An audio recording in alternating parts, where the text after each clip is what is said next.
Hello everyone, how are you? I hope you are doing well. हम पढ़ रहे हैं सेल ऑर्गेनेज। कल हमने पढ़ा था एंडोप्लाज्मिक रेटिकुलम। उसके आगे स्टार्ट करते हैं गोल्जी अपैरेटस। तो गोल्जी अपैरेटस है। गोल्जी अपैरेटस को डिस्कवर कब किया? 1898 में। गोल्जी अपैरेटस को कब डिस्कवर किया? 1898 में। और जो साइंटिस्ट था ना कैमिलो गोल्जी, उसने अपने नाम के ऊपर ही इसका नाम दे दिया था गोल्जी अपैरेटस। साइंटिस्ट का नाम क्या है? Camillo Golgi. तो प्लांट सेल में जो गोल्जी होते हैं ना, गोल्जी को प्लांट सेल में क्या बोलते हैं? डिक्टायोजोम्स। जो गोल्जी होती है प्लांट सेल में, गोल्जी को क्या बोलते हैं? डिक्टायोजोम्स। फंक्शन, काम क्या होता है? जो स्पर्म सेल होती है ना, जो स्पर्म का स्ट्रक्चर पढ़ते हैं हम, हेड पार्ट होता है, जो ऊपर हेड पार्ट जो होता है स्पर्म का, वहां पे जो गोल्जी होती है वो मॉडिफाई हो जाती है एक्रोजोम में। स्पर्म के कौन से पार्ट में? हेड पार्ट में। हेड पार्ट में जो गोल्जी होती है वो किस में मॉडिफाई हो जाती है? एक्रोजोम में। प्लांट में क्या बोलते हैं? डिक्टायोजोम। इसमें होता है ग्लाइकोसाइलेशन। ग्लाइकोसाइलेशन में क्या होता है? Addition of carbohydrate chain. Carbohydrate की चेन ऐड होती जाएगी। जैसे ही वो उसके अंदर आएगा, उसके अंदर एक कार्बोहाइड्रेट की चेन ऐड होती जाएगी। ठीक है। ग्लाइकोसाइलेशन किस में होता है? गोल्जी में। ग्लाइकोसाइलेशन का मतलब क्या होता है कि उसके अंदर कार्बोहाइड्रेट की चेन ऐड होती जाएगी। उसके बाद है formation of plasma membrane during cytokinesis. Cytokinesis क्या होता है? Division of cell. Cytokinesis division of cell. तो जब सेल डिवाइड कर रही है, जब सेल का डिवीजन हो रहा है, तो वहां पे क्या बन जाती है? हमारी प्लाज्मा मेम्ब्रेन। प्लाज्मा मेम्ब्रेन वही किसकी बनी हुई होती है? लिपिड बाइलेयर की। प्लाज्मा मेम्ब्रेन किसकी बनी हुई होती है? हमारी लिपिड बाइलेयर की। उसके बाद आता है गोल्जी अपैरेटस की फंक्शन। क्या क्या काम होते हैं गोल्जी अपैरेटस के? प्रोसेस में हेल्प करती है, पैकेजिंग में हेल्प करती है, ट्रांसपोर्ट में हेल्प करती है। जैसे ये गोल्जी अपैरेटस का ये स्ट्रक्चर है, ये जो होता है ना, ये जो यहाँ पे है, ये कौन सा फेस होता है? सिस फेस होता है। नीचे होता है जो ये कौन सा होता है? ट्रांस होता है। नीचे जो ये है, ये कौन सा है? ट्रांस है। यहाँ पे वेसाइकल्स प्रेजेंट होती है। वेसाइकल है, सेकेंडरी वेसाइकल है, इनकमिंग ट्रांसपोर्ट वेसाइकल्स है। वेसाइकल्स हमारी किसके अंदर हेल्प करती है? Process, packaging and transport. Process, packaging और ट्रांसपोर्ट में कौन हेल्प कर रहे हैं? वेसाइकल्स। ठीक है। ल्यूमन होता है, सिस्टरने होते हैं। सिस्टरने, ये याद रखना, जो सिस्टरने होते हैं ना, सिस्टरने किसके अंदर होते हैं? गोल्जी अपैरेटस के अंदर। उसके बाद आएगा एक क्रिस्टे। क्रिस्टे किस में होता है? हमारा माइटोकॉन्ड्रिया में। सिस्टरने और क्रिस्टे में कंफ्यूज नहीं होना है। सिस्टरने किस में होते हैं? गोल्जी अपैरेटस में। क्रिस्टे किस में होते हैं? हमारे माइटोकॉन्ड्रिया में। ठीक है। तो क्या क्या काम है उसका? Process, packaging and transport. उसके आगे है हमारा, ये होगा गोल्जी। गोल्जी के बाद है लाइसोसोम। लाइसोसोम की शेप कैसे होती है? सबसे पहले जो लाइसोसोम होते हैं, लाइसोसोम की कैसी शेप होती है? स्पेरिकल शेप होती है। स्पेरिकल सैक लाइक स्ट्रक्चर होता है लाइसोसोम का। बनते कैसे हैं? जब गोल्जी के अंदर पैकेजिंग हो रही है ना, जब गोल्जी के अंदर पैकेजिंग हो रही है तो क्या बन रही है? हमारे लाइसोसोम। गोल्जी के अंदर पैकेजिंग हो रही है तो क्या बन रहे हैं? हमारे लाइसोसोम। इनको सुसाइडल बैग्स भी बोलते हैं। सुसाइडल बैग्स क्यों बोलते हैं? हर किसी को खा जाते हैं। सुसाइडल बैग्स क्यों बोलते हैं? क्योंकि किसी को भी खा जाते हैं। हाइड्रोलिटिक एंजाइम्स होते हैं इनके पास। हाइड्रोलिटिक एंजाइम है। अब लाइपेज है। लाइपेज किसको डाइजेस्ट कर देगा? फैट को, ऑयल को। अमाइलेज है। अमाइलेज किसको डाइजेस्ट कर देगा? कार्बोहाइड्रेट को। अमाइलेज किसको डाइजेस्ट करेगा? कार्बोहाइड्रेट को। प्रोटीज है। प्रोटीज किसको डाइजेस्ट कर देगा? प्रोटीन को। तो ये जो होते हैं, इनको सुसाइडल बैग्स क्यों बोलते हैं? क्योंकि इनके पास क्या होते हैं? हाइड्रोलिटिक एंजाइम्स होते हैं। और वो हाइड्रोलिटिक एंजाइम जो होते हैं, अभी जैसे फॉर एग्जांपल ये लिखा है लाइपेज। लाइपेज किसको खा जाएगा? फैट को, ऑयल को डाइजेस्ट कर देगा। अमाइलेज किसको कर देगा? कार्बोहाइड्रेट को। प्रोटीज किसको कर देगा? प्रोटीन को। इन्होंने किसी को नहीं छोड़ना है, सबको खत्म कर देना। इसीलिए इसको क्या बोलते हैं हम? सुसाइडल बैग्स बोलते हैं लाइसोसोम को। सिंगल मेम्ब्रेन होते हैं। सिंगल मेम्ब्रेन होते हैं लाइसोसोम। सिर्फ एक ही मेम्ब्रेन होती है। एसिडिक पीएच होता है। पीएच कितने से कितने के बीच का होता है? 4 to 5। पीएच मीटर जो होता है उसके ऊपर जो 7 होता है, 7 पे कैसा पीएच होता है? न्यूट्रल। 7 पे कैसा होता है? न्यूट्रल। 7 से नीचे अगर किसी का है तो वो कैसा होता है? एसिडिक। अगर 7 से नीचे पीएच है किसी का तो कैसा है? एसिडिक। 7 से अगर ऊपर है तो वो कैसा होगा? बेसिक। तो इसका कितना है? 4 to 5। तो 4 to 5 किस में आएगा? एसिडिक। पीएच कैसा होता है लाइसोसोम का? एसिडिक होता है। ठीक है। ये क्या है हमारे लाइसोसोम। लाइसोसोम कैसा है? स्पेरिकल सेक लाइक स्ट्रक्चर है ना, ऐसे गोल गोल गोल गोल। ठीक है। उसके बाद है वैक्यूल्स। वैक्यूल्स, वैक्यूल्स जो होते हैं ना, वैक्यूल्स को प्लांट सेल के अंदर वैक्यूल जो होते हैं 90% स्पेस को कवर करके रखते हैं। प्लांट सेल के अंदर कितना स्पेस कवर करते हैं वैक्यूल्स? 90%। प्लांट सेल में 90%। जो एनिमल सेल होती है, एनिमल सेल के अंदर वैक्यूल्स को बहुत ज़्यादा इज्जत दी नहीं गई है। प्लांट सेल में 90% स्पेस को कवर करके रखते हैं, एनिमल सेल में बहुत छोटे छोटे वो प्रेजेंट होते हैं। फिर आता है कि जो वैक्यूल्स होते हैं, वैक्यूल्स की जो मेम्ब्रेन होती है ना, वैक्यूल्स की मेम्ब्रेन, जैसे हमने प्लांट की सेल वॉल पढ़ी है किससे बनी है, फंगस की सेल वॉल पढ़ी है किससे बनी है, एल्गी की सेल वॉल पढ़ी है किससे बनी है, ऐसे ही वैक्यूल्स की जो सेल वॉल होती है वैक्यूल्स की, वो किसकी बनी हुई होती है? टोनोप्लास्ट की। वैक्यूल्स की सेल वॉल किसकी बनी हुई होती है? टोनोप्लास्ट की। वैक्यूल के अंदर होता क्या क्या है? वाटर होता है, सेप होता है, एक्सक्रीटरी वेस्ट होते हैं, जिसको क्या बोलते हैं? सेप वैक्यूल बोलते हैं। वैक्यूल दो टाइप के होते हैं, गैस वैक्यूल और कॉन्ट्रैक्टाइल वैक्यूल। जो गैस वैक्यूल होते हैं वो किस में हेल्प करते हैं? बायोन्सी में। गैस वैक्यूल किस में हेल्प करेगा? बायोन्सी में। बायोन्सी क्या होती है? बायोन्सी मतलब उसको फ्लोट करने में हेल्प करते हैं, वो उसको तैरने में हेल्प करते हैं। कॉन्ट्रैक्टाइल वैक्यूल किस में हेल्प करेंगे? ओस्मो रेगुलेशन में। कॉन्ट्रैक्टाइल वैक्यूल किस में हेल्प करेंगे? Osmo regulation. ठीक है। उसके बाद है प्लांट सेल। प्लांट की जो सेल होती है, प्लांट की जो सेल वॉल होती है, वो क्या मेंटेन करती है? टर्जिडिटी। टर्जिडिटी मतलब हार्डनेस। टर्जिडिटी कितनी टर्जिड है, कितनी हार्ड है, वो किसको मेंटेन करती है? टर्जिडिटी। उसके बाद है opening and closing of stomata. Opening and closing of stomata उसमें भी हेल्प करती है। वैक्यूल्स प्लांट में कितना स्पेस कवर करते हैं? 90% स्पेस वैक्यूल कवर करते हैं, ये हमने पढ़ लिया है। ठीक है। उसके बाद है माइटोकॉन्ड्रिया। माइटोकॉन्ड्रिया, माइटोकॉन्ड्रिया को क्या बोलते हैं? माइटोकॉन्ड्रिया को क्या बोलते हैं? Power house of the cell. Mitochondria को क्या बोलते हैं? Power house of the cell.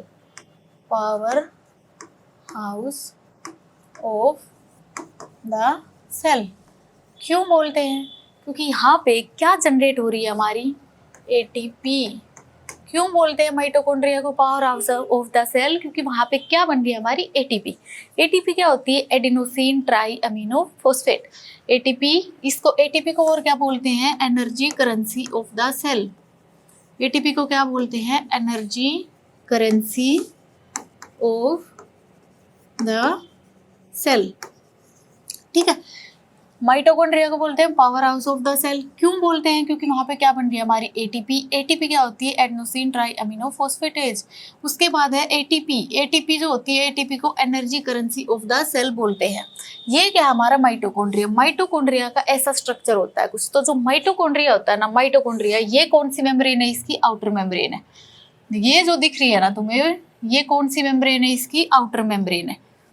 Confuse नहीं होना इसमें, ये आउटर मेम्ब्रेन है। उसके बाद ये जो है ना, ये जो पिंक कलर की तुम्हें दिख रही है अंदर, ये क्या है? ये इनर मेम्ब्रेन है। ये माइटोकॉन्ड्रिया की इनर मेम्ब्रेन है। इस इनर मेम्ब्रेन के अंदर बाहर ये क्या होते हैं? हमारे पोरिन्स होते हैं। क्रिस्टे, क्वेश्चन आता है जो क्रिस्टे होते हैं, क्रिस्टे माइटोकॉन्ड्रिया की कौन सी मेम्ब्रेन के अंदर प्रेजेंट होते हैं? तो क्रिस्टे माइटोकॉन्ड्रिया की इनर मेम्ब्रेन में क्रिस्टे प्रेजेंट होते हैं। क्रिस्टे कहाँ होते हैं? माइटोकॉन्ड्रिया की इनर मेम्ब्रेन में क्रिस्टे होते हैं। माइटोकॉन्ड्रिया में सिस्टर ने किस में होती है? एल्गी में, उसमें सॉरी गोल्जी में। माइटोकॉन्ड्रिया और सिस्टर ने किस में थे? हमारे गोल्जी में। सिस्टर ने किस में होते हैं? गोल्जी में। ठीक है। राइबोसोम होते हैं।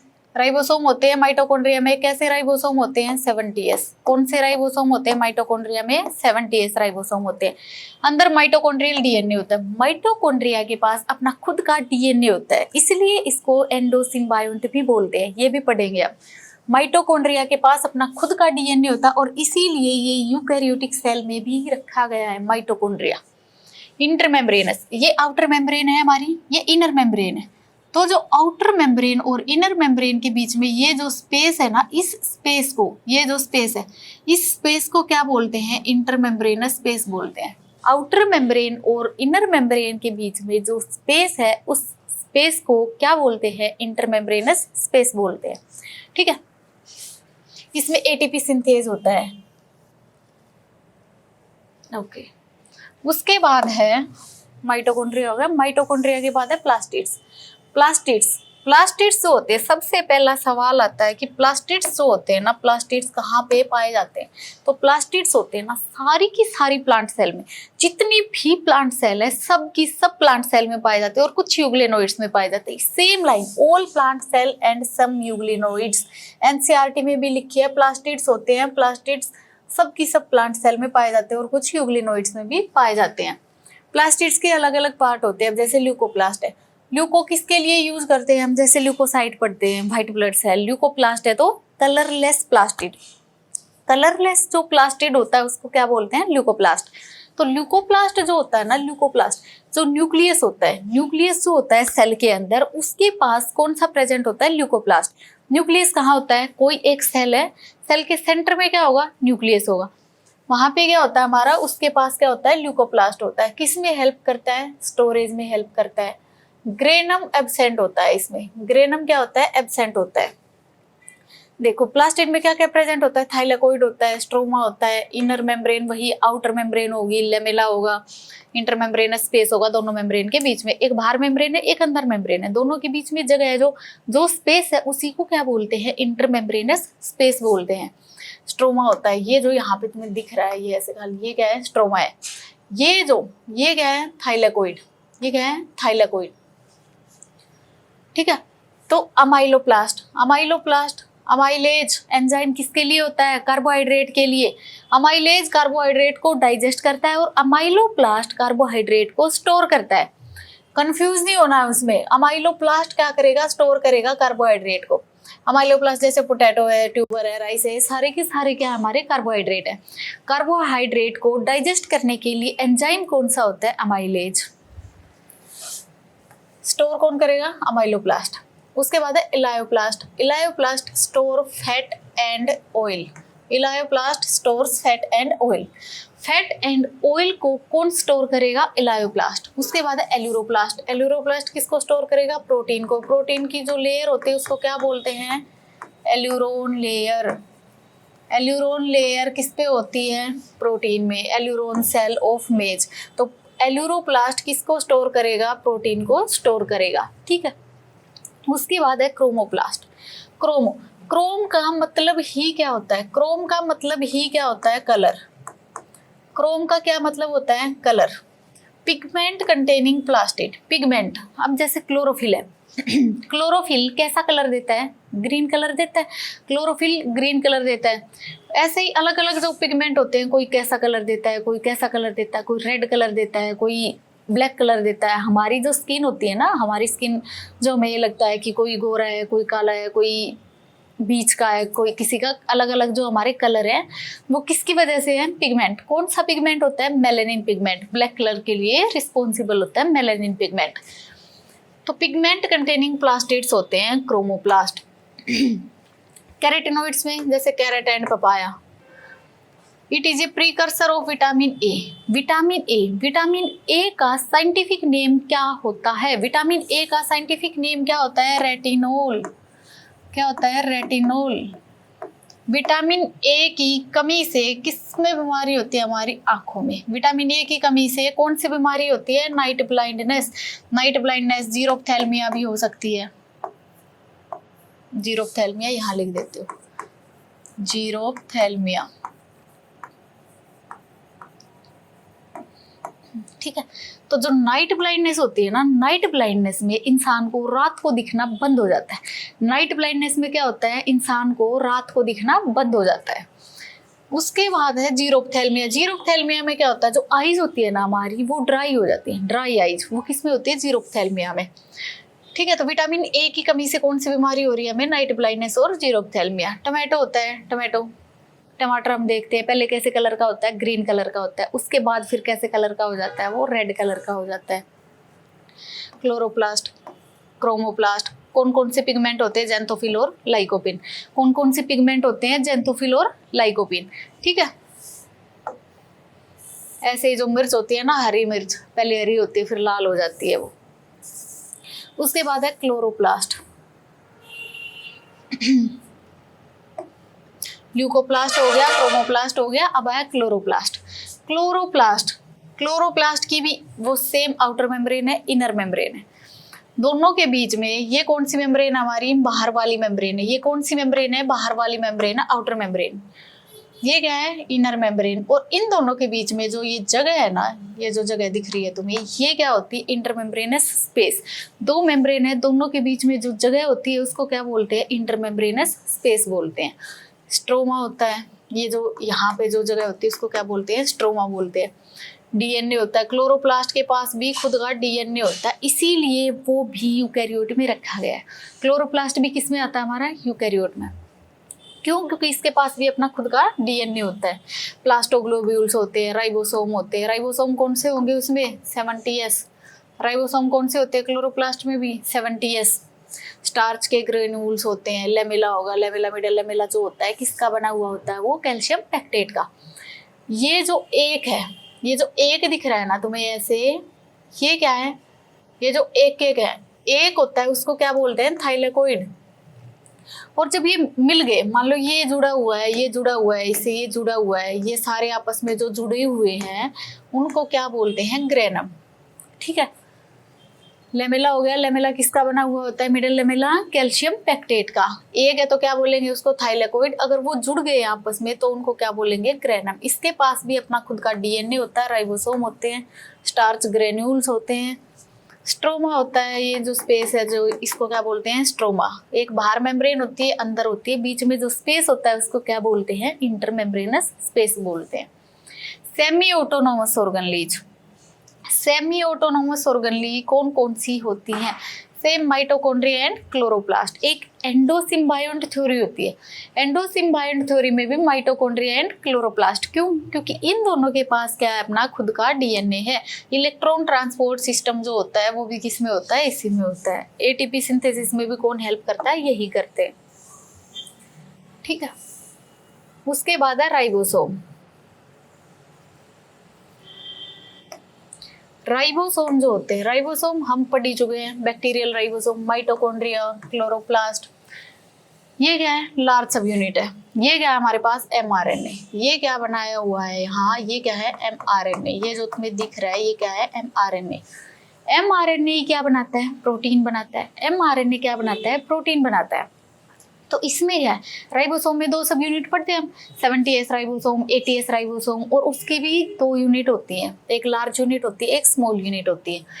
तो स्मॉल यूनिट ये दिख रही है अलग से, देखने में ही छोटी लग रही है भाई, वो क्या है, स्मॉल यूनिट है। ये क्या है, लार्ज सब यूनिट होती है ऐसे राइबोसोम की, ये क्या है, लार्ज सब यूनिट है। तो जो स्मॉलर होती है वो कितने की होगी, 30S की। लार्जर होगी वो कितने की होगी, 50S की, 70S के अंदर। ये है 70S, बन कितना रहा है, 50 और 30, 80।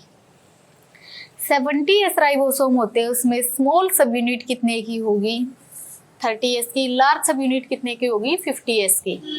S है जो ये S लिखा है यहाँ पे, इस S का क्या मतलब होता है, स्वेडबर्ग यूनिट या सेडिमेंटेशन कोफिशिएंट। S का क्या मतलब होता है, स्वेडबर्ग यूनिट या सेडिमेंटेशन कोफिशिएंट। ठीक है, यूकैरियोटिक जो राइबोसोम्स होते हैं, यूकैरियोटिक राइबोसोम कौन से होते हैं हमारे, 80S होता है। जो 80S राइबोसोम होगा उसमें भी दो यूनिट होंगी, एक छोटी एक बड़ी। तो जो स्मॉलर सब यूनिट होती है वो होती है 40S, और जो लार्जर सब यूनिट होती है वो होती है 60S। होते के कौन से यूकैरियोट में, 80S। यूकैरियोट के अंदर ऐसे कौन कौन है जिनके अंदर 70S राइबोसोम होते हैं, तो क्या आंसर होगा हमारा, माइटोकॉन्ड्रिया और क्लोरोप्लास्ट। ठीक है, एक टर्म आती है पोलीजोम। पोलीजोम, तो जो पोलीजोम होता है, पोलीजोम क्या होता है, ये मान लो एक एमआरएनए है हमारे पास, और इस एमआरएनए से बहुत सारी सीक्वेंस आके राइबोसोम की जुड़ जाए। बहुत सारे राइबोसोम आके इस एमआरएनए की सीक्वेंस से जुड़ जाए। ये एक सीक्वेंस है एमआरएनए की, और बहुत सारे राइबोसोम आए और उसके ऊपर जुड़ जाए, तो उसको हम क्या बोलेंगे, पोलीजोम या पोली राइबोसोम भी बोल देते हैं। ठीक है, उसके बाद है साइटोस्केलेटन। साइटोस्केलेटन, साइटो वर्ड किसके लिए यूज करते हैं हम, सेल के लिए। साइटो वर्ड किसके लिए यूज करते हैं, सेल के लिए।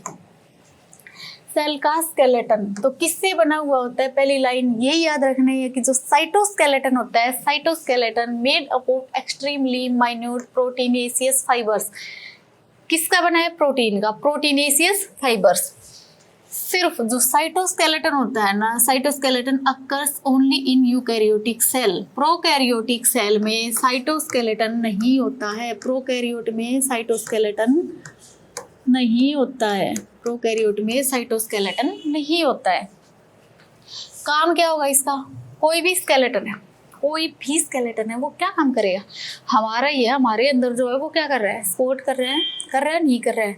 हमारी मूवमेंट में हेल्प कर रहा है, करता है ना, मोमेंट में हेल्प करता है, सपोर्ट करता है। तो इसके भी अंदर स्केलेटन क्या करता है? सपोर्ट करता है, मोटिलिटी, मोमेंट में हेल्प करता है, मेंटेनेंस ऑफ शेप।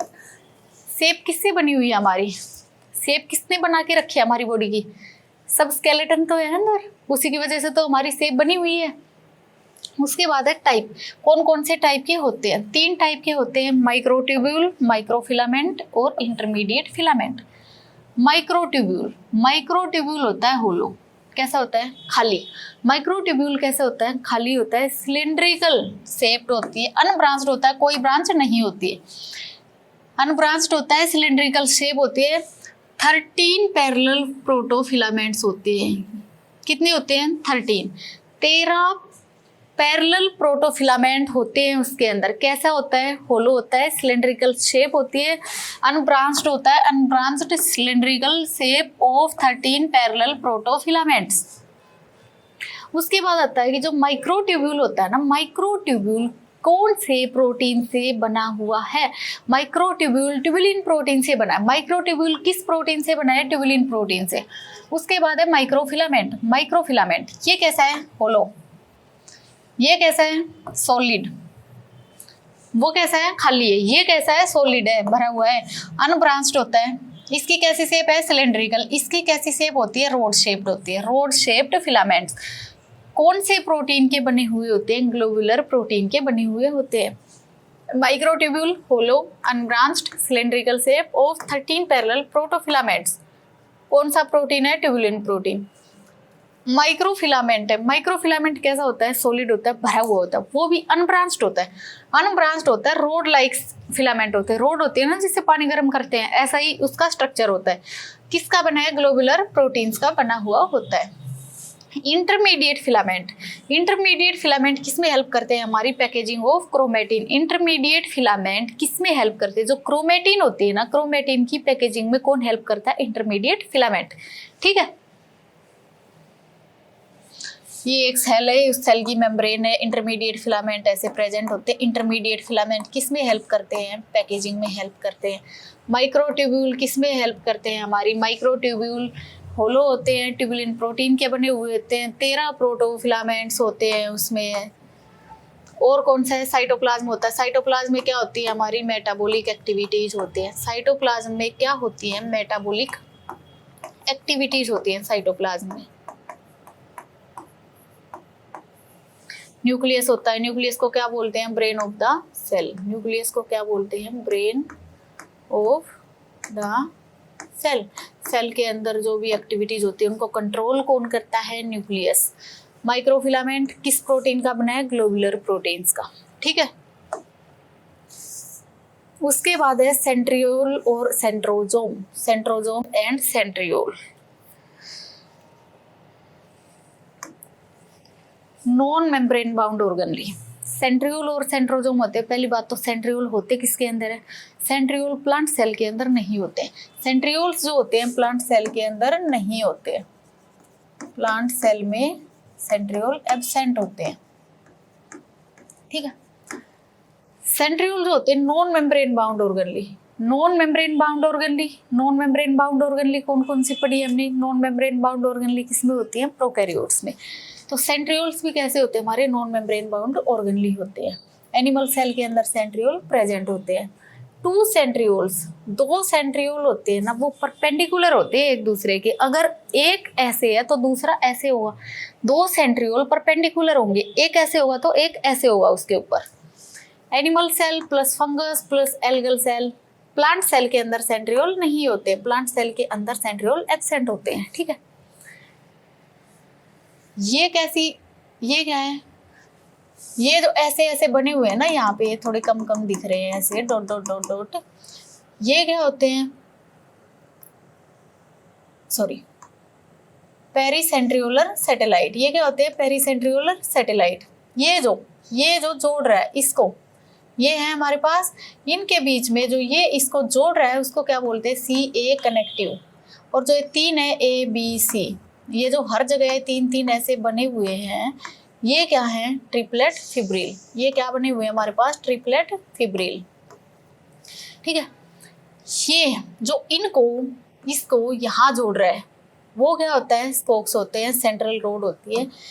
ये यहाँ पे क्या होती है? ये सेंट्रल रोड होती है। और ये जो इसको इससे जोड़ रहा है उसको क्या बोलते हैं? स्पोक्स बोलते हैं। 9 स्पोक्स होते हैं उसके अंदर। ठीक है, स्ट्रक्चर ऑफ सेंट्रियोल कैसा स्ट्रक्चर होता है? ये कार्ट व्हील शेप स्ट्रक्चर होता है। उसका सिर्फ तुम्हें नाम याद रखना है कि स्ट्रक्चर कैसा होता है। उसके अंदर कार्ट व्हील शेप स्ट्रक्चर होता है, ऐसा दिखता है सेंट्रियोल का स्ट्रक्चर। काम क्या करते हैं? Basal body, cilia and flagella. Cilia और फ्लैजिला किसके अंदर हेल्प करते हैं? सीलिया और फ्लैजिला क्या? हमारे लोकोमोटरी ऑर्गन। सीलिया और फ्लैजिला क्या है? यहाँ लिखती हूँ, सीलिया और फ्लैजिला क्या है? Locomotory organ. Locomotory organ. Flagella जो होता है, फ्लैजिला प्रोकैरियोट और यूकैरियोट दोनों में प्रेजेंट होता है। फ्लैजिला प्रोकैरियोट एंड यूकैरियोट दोनों में होता है।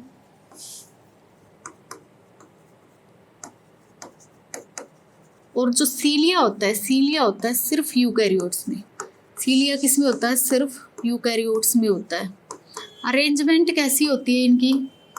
अरेंजमेंट कैसी होती है? 9+2। फ्लैजिला की भी अरेंजमेंट 9+2 होती है और सीलिया की भी अरेंजमेंट 9+2 होती है, पर काम दोनों का अलग अलग होता है। सीलिया प्रोकैरियोट में अलग काम करेगा और यूकैरियोट में अलग काम करेगा। ठीक है,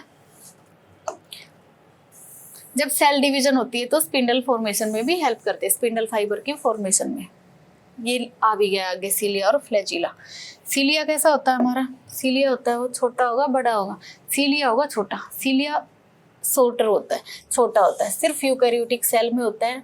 पार्टिकल मूवमेंट होती है वो एक स्पेसिफिक डायरेक्शन में होती है। पार्टिकल मूवमेंट जो होती है सीलिया के अंदर वो एक स्पेसिफिक डायरेक्शन में होती है। हमारे अंदर हम जब सांस लेते हैं तो हमारी जो नोज होती है उसके अंदर भी सीलिया प्रेजेंट होते हैं। ठीक है, तो सीलिया की जो पार्टिकल मूवमेंट होती है ना वो एक स्पेसिफिक डायरेक्शन में होती है। सिर्फ यूकैरियोटिक सेल में होता है, शॉर्ट होता है। फ्लैजिला कैसा होता है? लॉन्ग होता है। प्रोकैरियोटिक यूकैरियोटिक दोनों में होता है, सेल की मूवमेंट में हेल्प करता है। अरेंजमेंट कैसी होती है? दोनों की 9+2 अरेंजमेंट होती है। ऐसे 9+2 अरेंजमेंट को दिखाते हैं हम। ये क्या है? 9+2 अरेंजमेंट में ये क्या है? Central cell. यहाँ पे जो ये लगे हुए हैं ऐसे, ये ऐसे जो लगे हुए हैं वो क्या है? Peripheral microtubules. डबलेट होते हैं, दो है ना, दिख रहे हैं तुम्हें? दो है। ये क्या है? Peripheral microtubules, doublet. इनके बीच में जो ये हैं छोटे छोटे डबलेट्स के बीच में जो होता है उसको क्या बोलते हैं? इंटर डबलेट ब्रिज बोलते हैं। डबलेट के बीच में जो होता है उसको क्या बोलते हैं? इंटर डबलेट ब्रिज बोलते हैं। बीच में ये जो दो हैं ये क्या है? सेंट्रल माइक्रोट्यूब्यूल होते हैं। और जो ये डंडी होती है इसके नीचे जो तुम्हें डंडी दिख रही है छोटी सी, ये क्या होता है? रेडियल स्पोक होता है। मान लो कोई 2 पंडित बैठे हैं और ये 9 जोड़े बैठे हैं, वो उसकी शादी करा रहे हैं। बाहर क्या होते हैं? ये पेरिफेरल माइक्रोट्यूब्यूल्स होते हैं। इसके बीच में जो ये होते हैं ये क्या होते हैं? इंटरडबलेट ब्रिज होते हैं। इंटरडबलेट ब्रिज होते हैं। बीच में है वो सेंट्रल माइक्रोट्यूब्यूल होते हैं। और ये डंडी जो होती है ये क्या होती है? रेडियल स्पोक होती है। और ये क्या होता है? सेंट्रल सेथ होता है हमारा। ठीक है,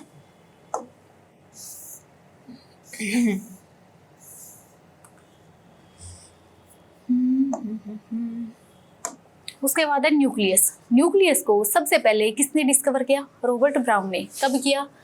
1831 में। न्यूक्लियस को कब डिस्कवर किया? 1831 में। Stained with basic die.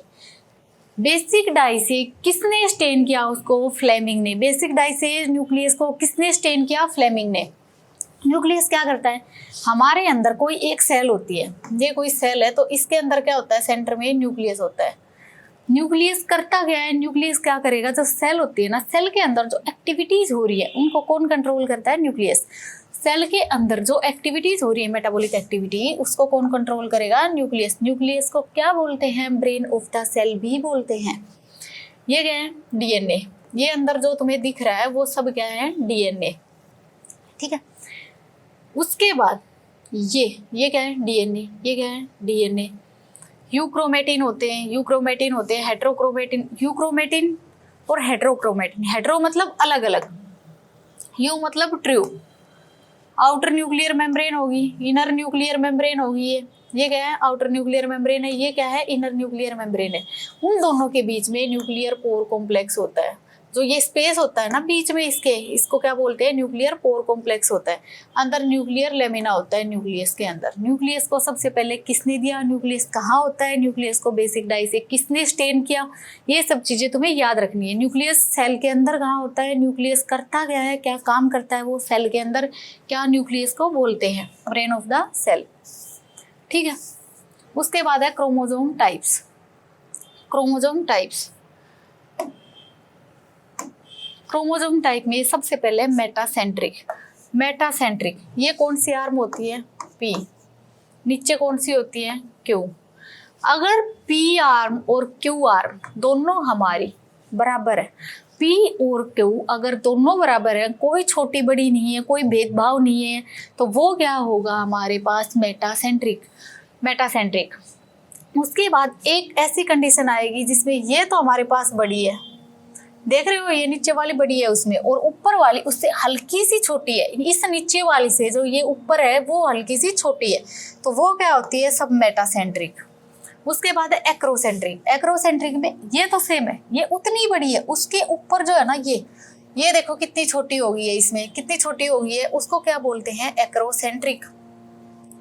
और जो टीलोसेंट्रिक होती है, टीलोसेंट्रिक में जो ऊपर वाली आर्म होती है ना हमारी, ऊपर वाली आर्म पूरी की पूरी ही गायब हो जाती, होती नहीं है टीलोसेंट्रिक के अंदर। ठीक है। मेटासेंट्रिक में जिसमें दोनों आर्म इक्वल है हमारी, बड़ी छोटी कोई भेदभाव नहीं है किसी के साथ। सब मेटासेंट्रिक में जिसमें नीचे वाली तो बड़ी है, ऊपर वाली हल्की सी छोटी हो जा रही है। उसके बाद एक्रोसेंट्रिक। एक्रोसेंट्रिक में नीचे वाली तो बड़ी है, ऊपर वाली जो है, ऊपर वाली हल्की सी बहुत ही ज्यादा छोटी हो जाती है उसमें। और टीलोसेंट्रिक में जो ऊपर वाली होती है ना, वो पूरी तरह से गायब हो जाती है, बचती ही नहीं है उसके अंदर। ठीक है।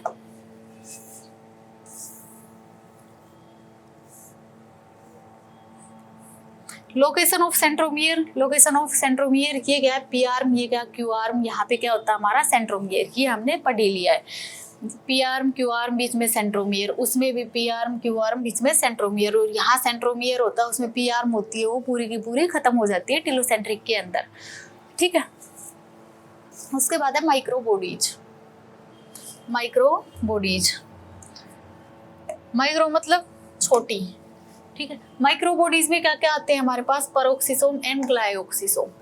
Peroxisome and glyoxysome. तो जो परऑक्सीसोम होता है, परऑक्सीसोम किसमें पार्टिसिपेट करता है, फोटो रेस्पिरेशन में। परऑक्सीसोम किसमें पार्टिसिपेट करता है, फोटो मतलब फोटो जहां भी वर्ड यूज होता है उस किसके लिए होता है, लाइट के लिए। C2 साइकिल में। Catalase enzyme. कैटालेज एंजाइम कोई भी होता है उसके पीछे क्या लगता है, एज। मोस्टली हर किसी के पीछे नहीं है, अब जैसे राइबोजाइम है, लाइसोजाइम है, तो उसके पीछे एज नहीं है, और मोस्टली जो एंजाइम्स होते हैं उनके पीछे क्या लगता है, एज लगता है। कैटालेज एंजाइम होता है।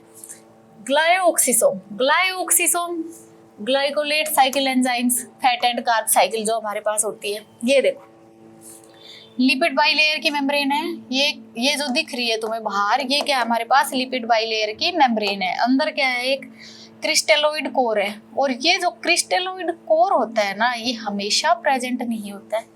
ये जो क्रिस्टेलोइड कोर होता है ये हमेशा प्रेजेंट नहीं होता है, नॉट ऑलवेज प्रेजेंट। ये क्या है, ये मेम्ब्रेन होगी, मेम्ब्रेन के अंदर क्या है, ये मैट्रिक्स है, जो भी ये डॉट डॉट तुम्हें दिख रहे हैं ना ब्लैक कलर के, ये क्या है, मैट्रिक्स है, और अंदर क्या है, ये कोर है। ये किसका स्ट्रक्चर है, ग्लायोक्सीसोम का। वो किसका स्ट्रक्चर है, परऑक्सीसोम का। ठीक है। Cell the unit of life complete हो गया है। Thank you. उसके आगे हम स्टार्ट करेंगे कल cell cycle and cell division.